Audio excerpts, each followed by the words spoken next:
Hea Paide teater, head Paide inimesed, aitäh teile siia tulemast sellel väga ilusal õhtul. Oma noorusest mäletan, et kui ilm oli nii ilus, siis heal juhul läksin trenni, aga kindlasti mitte kuskile, kus oleks aetud mingit tarka juttu ja kooli ka ei läinud, aga lapsed, ärge seda kuulake. Kuna rääkida tuli tulevikust ja inimeseks olemisest ja nii palju väga häid kõnesid on juba peetud, siis mõtlesin, et püüan teile pakkuda täna mõtteainet teemal inimlikkuse kvaliteet. Antiikajast teame sententse. Homo homini lupus est. Inimene on inimesele hunt. Errare humanum est. Eksimine on inimlik. Tänapäeval kuuleb pea kõikjal, no käitu inimese moodi.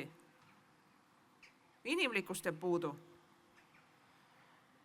Nende sõnadega loomulikult vanem ei kutsu oma last mängukaaslasele hambaid kõrri lööma. Vastupidi. Ja nii ei lohutata ametnikku, kes tegi vea ja kelle pärast ettevõte läks pankrotti.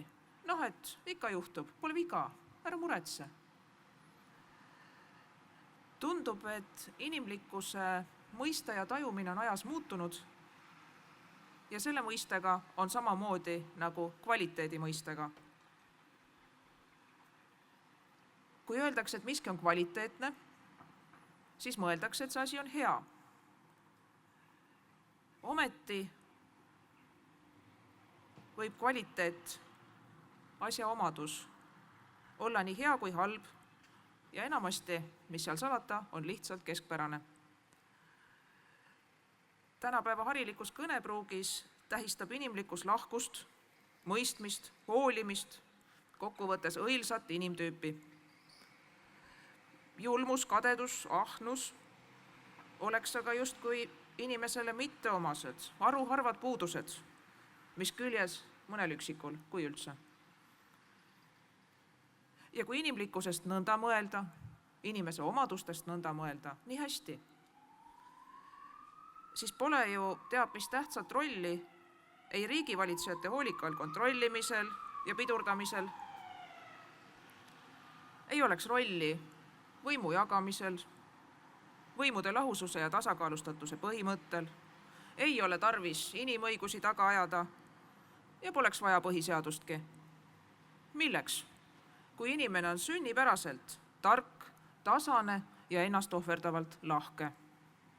Alati, kõikjal ja kõigiga. Sel juhul poleks rolli ka kodusel kasvatusel. Sünnipärast vooruslikkust saaks sel juhul ju vaid rikkuda.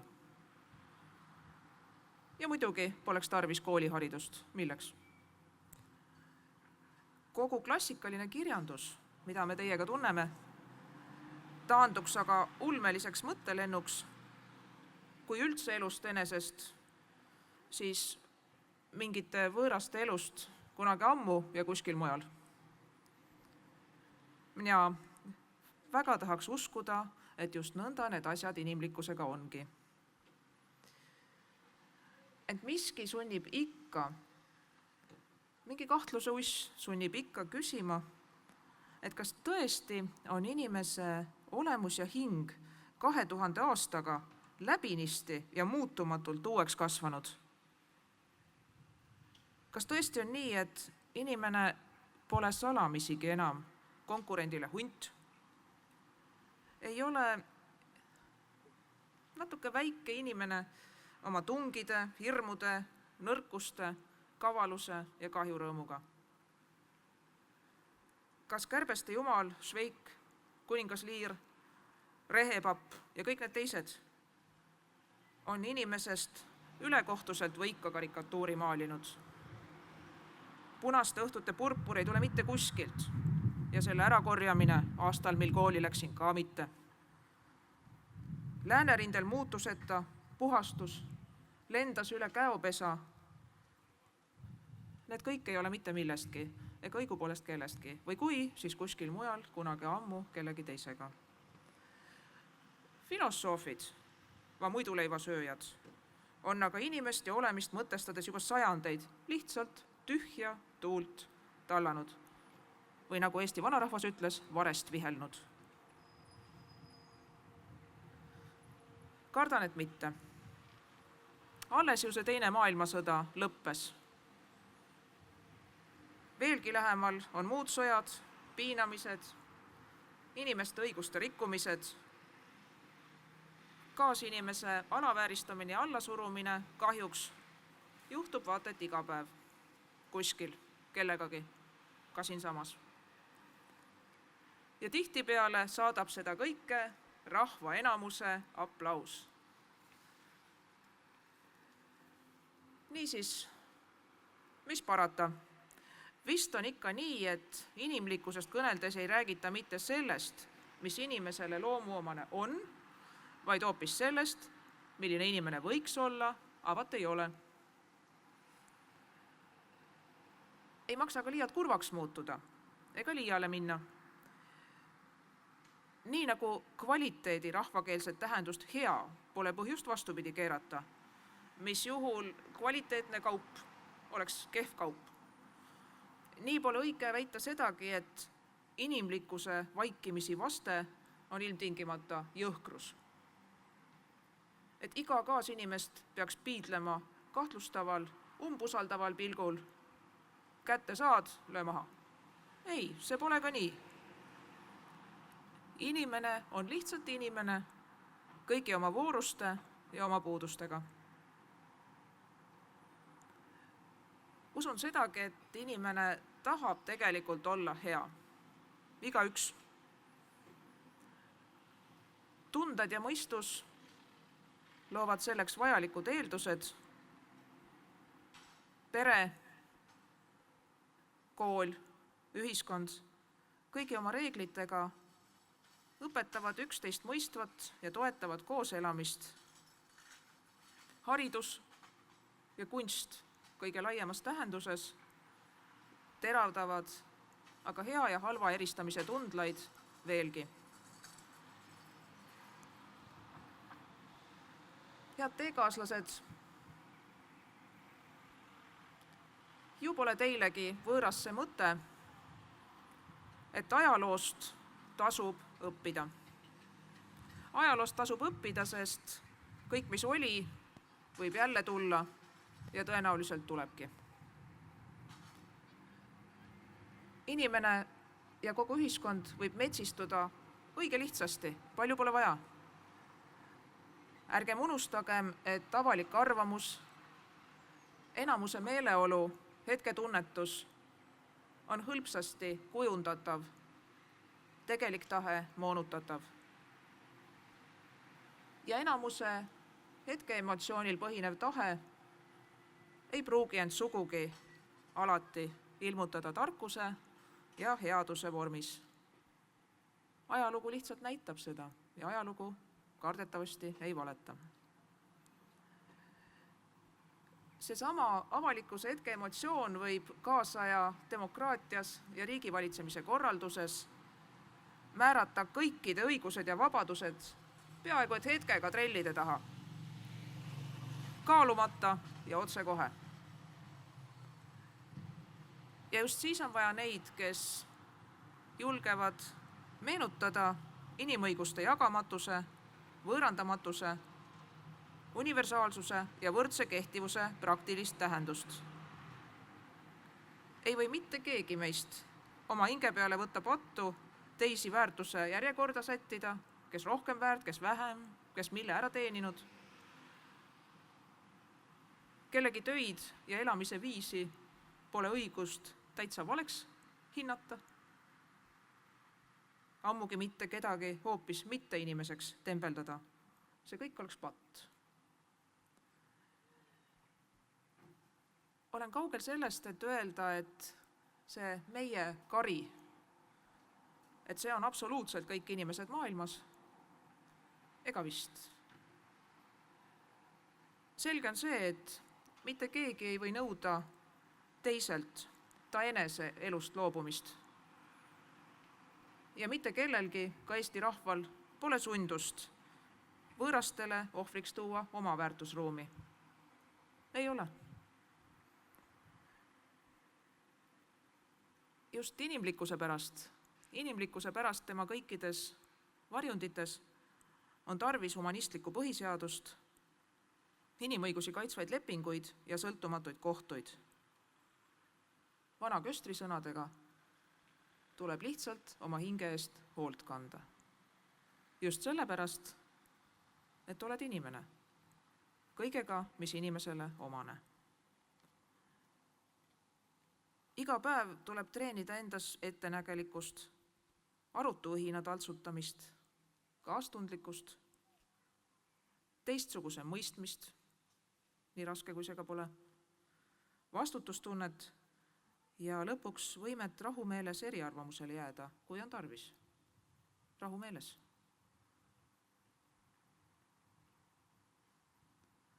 Head teekaaslased, kes oleks võinud arvata, et sellelgi sajandil oleme juba näinud julgeolekukriisi, langes kaksiktorn ja kõik, mis järges, mäletate, kuulata, kui igaüht pealt saab ehk mõne terroristi kätte. Oleme näinud majanduskriisi, pangad kukkusid, varad hävisid, töökohad ka.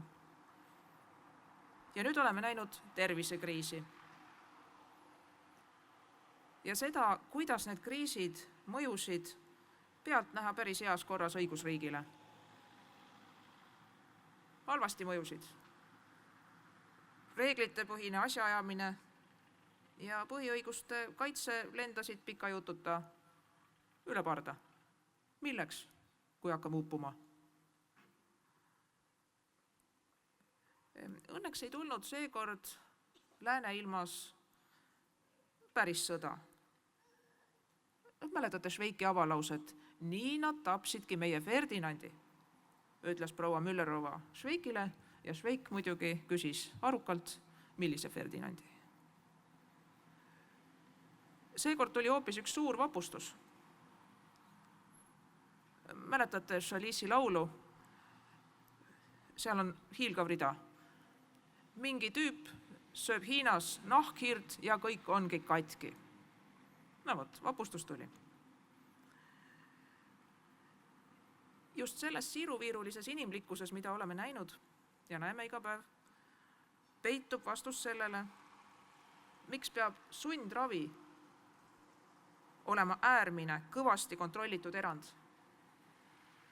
Muidu rajaneb ravimine ikka vabal tahtel. Miks tuleb silma peal pidada psühhiaatriahaiglatel ja vangide kohtlemisel? Miks peab eeldama inimeste jälitamine ja pealtkuulamine kaalukat põhjust ja ranget järelevalvet?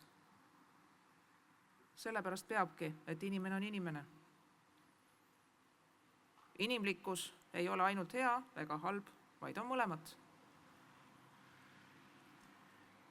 Meelerahu kaotamata tulebki lihtsalt arvestada sellega, et inimene on lõpmatult põnev, sisukas, et igas hinges on seda sama head ja halba peidus. Pühakuid, kui üldse kohtab, siis kohtab harva. Küllap sikutab saatan teinekord igaüht keelest ja nii libiseb üle huulte terav sõna, mis võib teisele hingepõhjani haiget teha, võib-olla pikaks ajaks.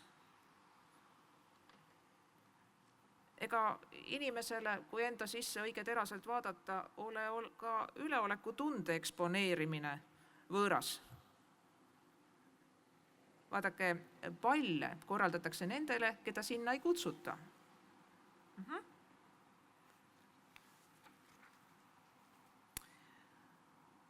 Head inimesed, ühesõnaga tuleb nentida, et inimolend on, nagu tema on. Ja muu hulgas ei piisa inimesele üksnes mugavusest, turvalisusest, mõistlikust elukorraldusest, riskita lõbustustest. Vähemasti aeg-ajalt tekib üldine igatsus, et juhtuks midagi suurt, imelikku, asjad pöörduks. Oleks mingi ühtsus, marsiks kõik üheskoos lippude all, trumm võiks kah põriseda. Tahaks kuidagi tingimusteta lojaalne olla, mingit selgust, mingit hoogu, õhinat.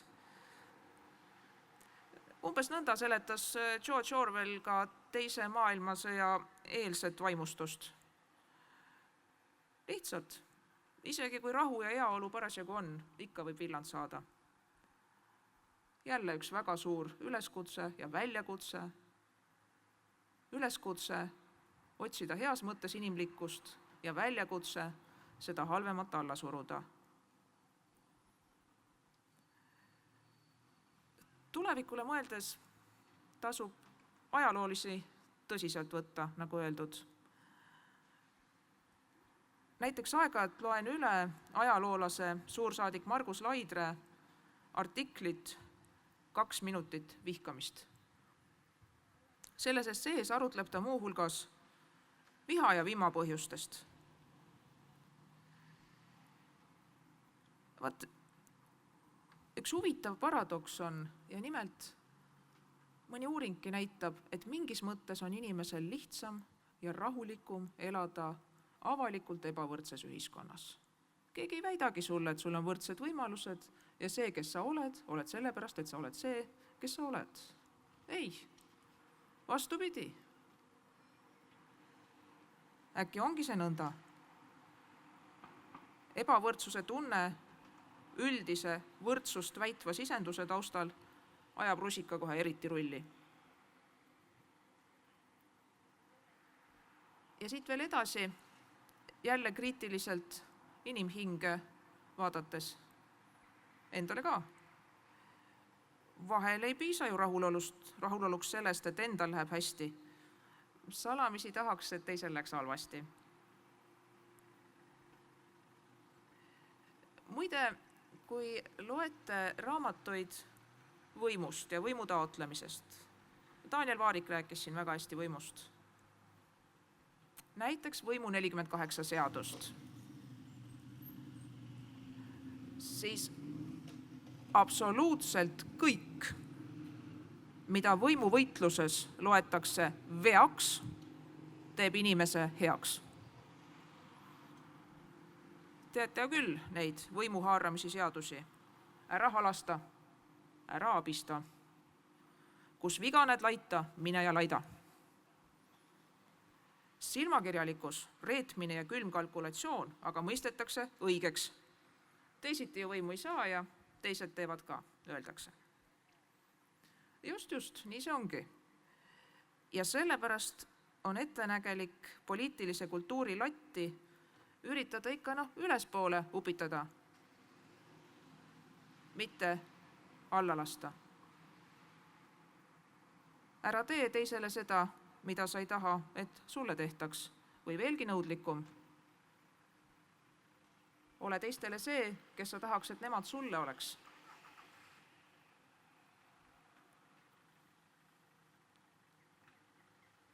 Head teekaaslased, veel mõni küsimus. Kas mõistlikkus, vastutustunne ja enesepiiramine on inimesele sünnipäraselt omased? Küll oleks hea, kui oleks. Kui oleks, siis majanduse kasv ja iseenda vara kasv edukuse mõõduna ja looduse kuritarvitamine selle kasvu nimel võiks rahulikult lõpu saada. Töö ja vara saaks jaotuda hoopis teisiti. Majandus üldse toimida kuidagi uutmoodi. Pean siin ikka silmas vägivallata pööret, loomulikult.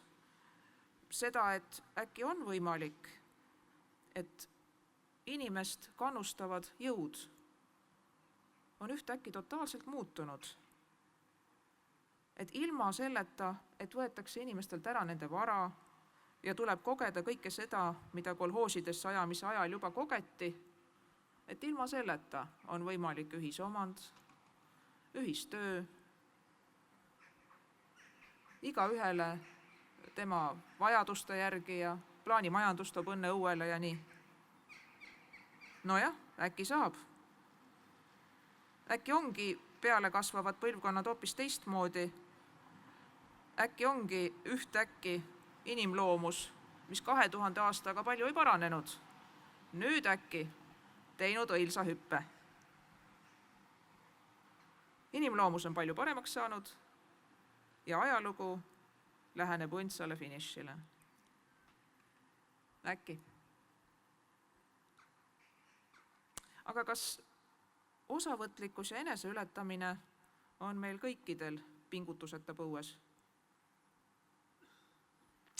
Kui oleks, siis ei peaks vist seletama, et riigi asja ajades, näiteks inimesele antava sotsiaalabi üle otsustades või ka kohtuotsust langetades, on vaja keskenduda õiglasele ja muidugi seaduslikule tulemusele, mitte pelgalt masinlikule menetlusele.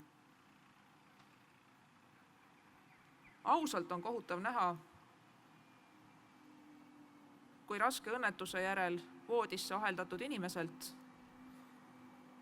kelle ID-kaart on aegunud, küsitakse pandeemia aegu. Teie puuet me küll uuendada ei saa, kus ID-kaart on? Vähe sellest, et murtud selgroog pole kokku kasvanud, kahju. Autojuhi luba oli inimesel jäänud.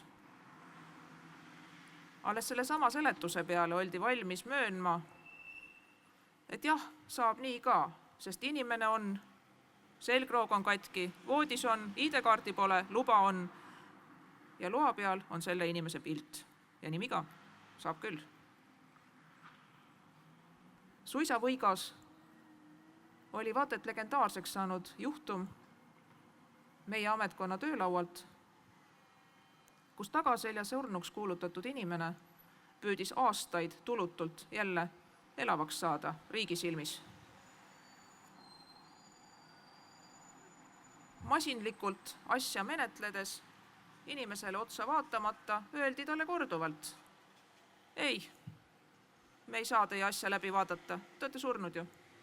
Jah. Ja asi lahenes lõpuks alles siis, kui hea kolleeg, kes siin teie seas istub, võttis kätte ja inimese käe kõrval kohale viis selgitades elus. Kui paljud ametnikud, arstid, kui paljud üleüldse meie hulgast on valmis kaasinimesi isetult teenima, võtma kellegi mure lahendamine südameasjaks. Noh, on nagu on. Ega ei ole põhjust ülbeks minna ega ka ülearu halada. Ma ise vaataks asja nii, et ebatäiuslikkus teeb elu huvitavaks, võib-olla isegi elamisväärseks. Ja ebatäiuslikkus, olgu välimuses või iseloomus või saavutustes, teeb ka iga inimese tegelikult võrratult võluvaks. Muidugi pole see ood laiskusele või lodevusele, minnalaskmisele, halb olemisele. Ei, kaugel sellest. Ikka tuleb püüda paremaks saada ja seda paremaks saamise püüdu võiks tasuda sellega, et kui pingutuse kiuste juhtus viga, siis seda talutakse ja kahetsejale andestatakse.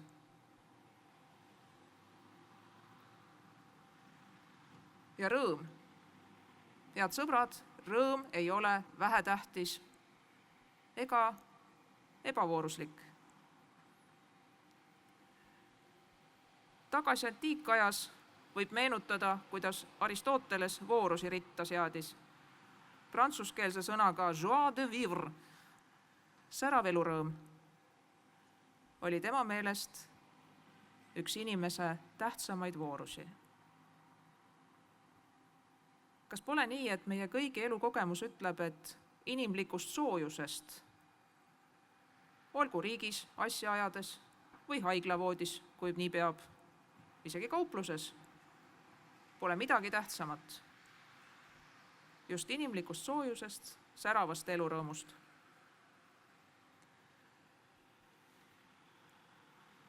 nõnda siis paistab nii, et kodusel kasvatusel, haridusel, keelel ja kirjandusel, üldse kunstil, laias tähenduses kultuuril ja muidugi ühiskonna ja riigielu põhiõigusi austaval korraldusel ikka on oma koht tsiviliseerituse hoidmisel. Ei saa ilma koduta, ilma vanemateta, vanavanemateta, lugudeta oma perest ja naabritelt ja klassikalise kirjanduseta, ei saa ilma koolita, ei saa ühiskonnata, ei saa selleta, et mõtled selle üle, kas olen hea või halb, aga tema.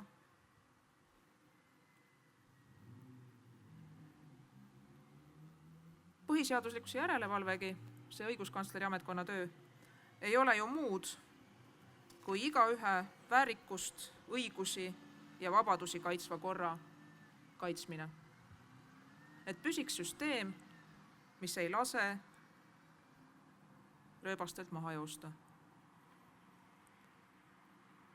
Jällegi on ajalugu näidanud, et pelgalt rahva enamuse meele heaks, valitseja jõu näitamiseks, või lihtsalt laiskusest, võivad sündida koletud teod, mis tegemise hetkel näivad vaieldamatult õiged, ent mida hiljem silmi pimestanud vaimustuse kustudes ära kahetseda ega ammugi heastada ei suudagi.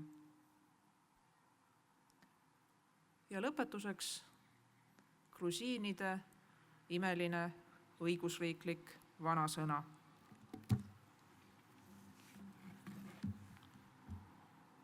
Lambad kardavad hunti, kuni karjane nad ise pintslisse pistab. Aitäh!